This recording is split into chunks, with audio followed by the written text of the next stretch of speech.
আমার ঠিক এমনি না তাকায় করে দেন, আমার কলেজে যাইতে হবে। আচ্ছা, আপনি কেন নতুন? এখানে যে আরেকটা চাচা বসতো, ওই চাচা কোথায়? আমি আর আমার পরিবার আপনার কাস্টমার। আচ্ছা, আপনার একটা কথা জিজ্ঞেস করি, আপনি কি পড়াশোনা করেন নাই? আপনি যে এই কাজ আপনি তো দেখতে শুনতে খারাপ না। এতে কথা বলতেছি, আপনি কি আমার কথা শোনেন না? কাজের কথা থাকলে কোন? আপনার কি মনে হয়, হ্যাঁ এতক্ষণ ধরে আমি অকাজের কথা বলতেছি? ও আচ্ছা, আমাদের একটু শোনা খুব বেশি ভাব নিতেছেন তাই না? আরে তাড়াতাড়ি টাকাটা দেন বান্টি। আরে আমার কাছে তো 100 টাকারই ভাঙতি কাস্টমার। আচ্ছা তাহলে আপনি একটা কাজ করেন, এই টাকাটা আপনি নিয়ে যান, কলেজে থেকে ফেরার পথে দিয়ে যান। টাকাটা আপনার কাছেই থাক, আমার কাছে এখন টাকা কিনে খরচ করে ফেলাবো। টাকাটা আপনার কাছেই রাখেন, আমি কলেজে টাকাটা নিয়ে যাবো। না টাকা তো একজোড়া নতুন জুতা কিনে নিয়েন। মুচি কই? টাকা ওর কাছে। আমার 500 টাকা নিয়ে এই বেটা গেল। আমি এখন সারাটা সপ্তাহ আমার 500 টাকা নাই।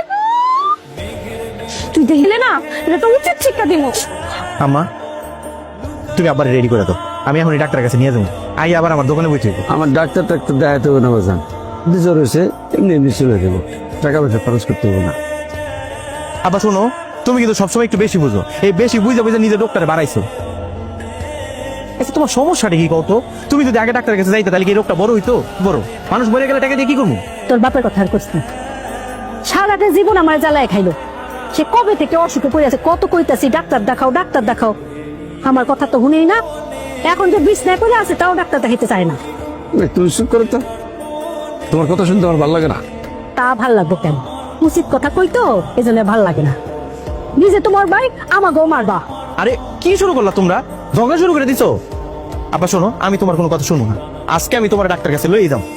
বাজান এত পেরেশান হইস না তো, দোকানে কি আয় রোজগার হইতেছে? আব্বা চিন্তা করতেছো কি লিগা? আমি আছি না, এত চিন্তা করি। আর আজকে আল্লাহর রহমতে দোকান অনেক ভালোই কাজ।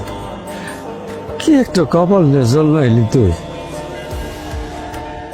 লেখাপড়া শেষ করার আগে। আবার তোমার কেডা কইছে এটা ছোট কাজ? হ্যাঁ, এটা মোটেও ছোট কাজ না, আর আমার এই কাজ করতে একদমই খারাপ লাগে না। আর তাছাড়া আব্বা, পড়ালেখা শেষ করবো, শহরে যাবো, যে টিউশনি করবো, টাকা পয়সা ইনকাম করবো। তুমি দেখো আব্বা, আমি শহরে যাওয়ার পর মেলা টাকা পয়সা, আর তুমি করে চলার খরচ পাঠানি। আমি বেশি কথা করো না, তাড়াতাড়ি রেডি হলো। আম্মা তাড়াতাড়ি, আব্বা উঠো উঠো। আয়ো। তুই একটাবার ভেবে দেখ, এই ছেলেটা কত বড় বাটপার, যে এত বড় রকমের একটা বাটপার।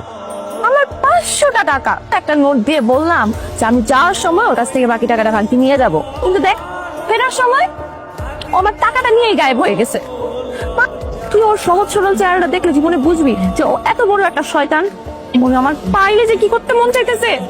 শেষ দোস্ত, 500 টাকার জন্য তুই ওর সাথে এমন করলে তো হতে পারে উনি কোনো সমস্যার কারণে আসতে পারেনি।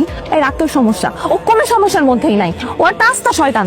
ওর ওই ছেলেটা কত বড় বাপ্পার, আমার কসকসা পাশ। ও কি ভাবছে এই এলাকা আমার না, আমি অন্য এলাকা থেকে আসছি, আমার আব্বা যদি আমি বলি ওই ছেলেরে এখন দিবে, ও কি ভাবছে আমি সহজ সরল? আমরা সহজ সরল পাইছে। একটু থাম।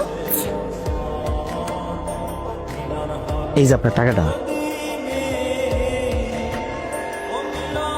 আসলে আমার আব্বা অনেক অসুস্থ তো, আপনি মনে হয় আমার দোকানে যা পান নাই, কিছু মনে করেন না। হ্যাঁ